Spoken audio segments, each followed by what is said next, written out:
Halo semuanya, nama saya Jocelyn dari kelas MB.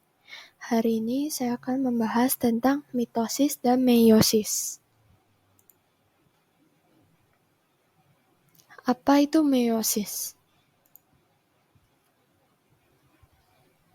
Meiosis adalah proses di mana satu sel membelah dua kali untuk menghasilkan 4 sel yang mengandung setengah dari jumlah asli informasi genetik. Sel-sel ini adalah sel kelamin kita, sperma pada pria, dan telur pada wanita.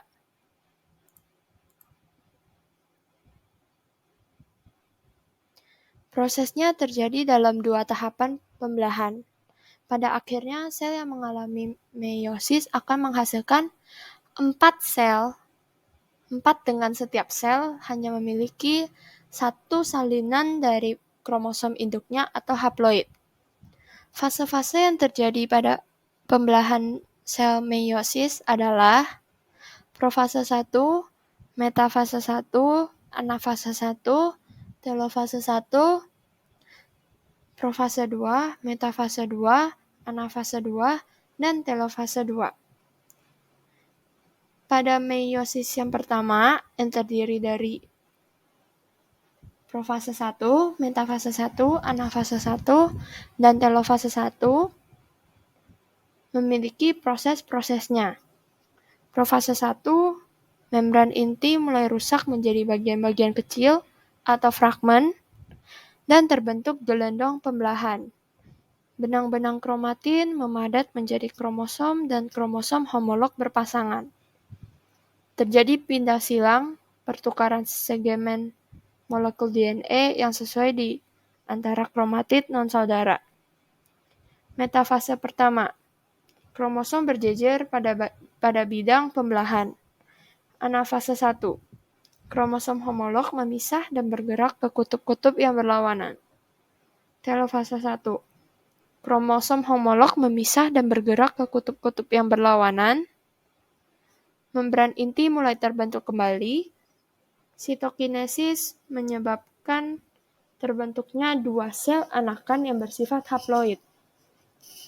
Dan pada meiosis kedua, profase keduanya, membran inti mulai rusak menjadi bagian-bagian kecil atau fragmen dan terbentuk gelondong pembelahan. Kromatid mulai bergerak ke bidang pembelahan. Metafase 2, kromosom berjejer pada bidang pembelahan. Anafase 2, kromatid terpisah dan bergerak ke kutub-kutub yang berlawanan.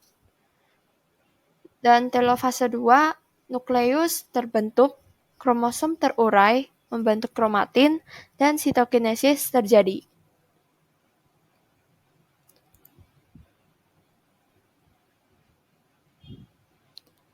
Dan hari ini saya membahas meiosis saja.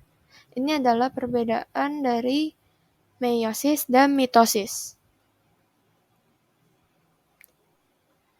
Meiosis hanya terjadi dalam alat pembiakan generatif.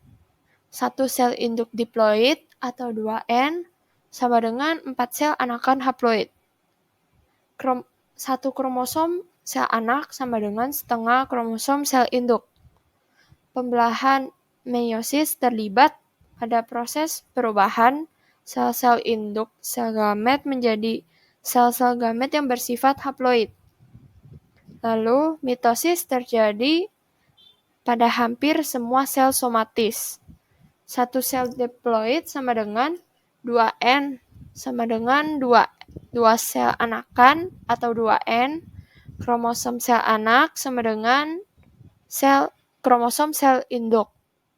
Pembelahan mitosis terlibat pada pembentukan sel-sel induk yang bersifat diploid.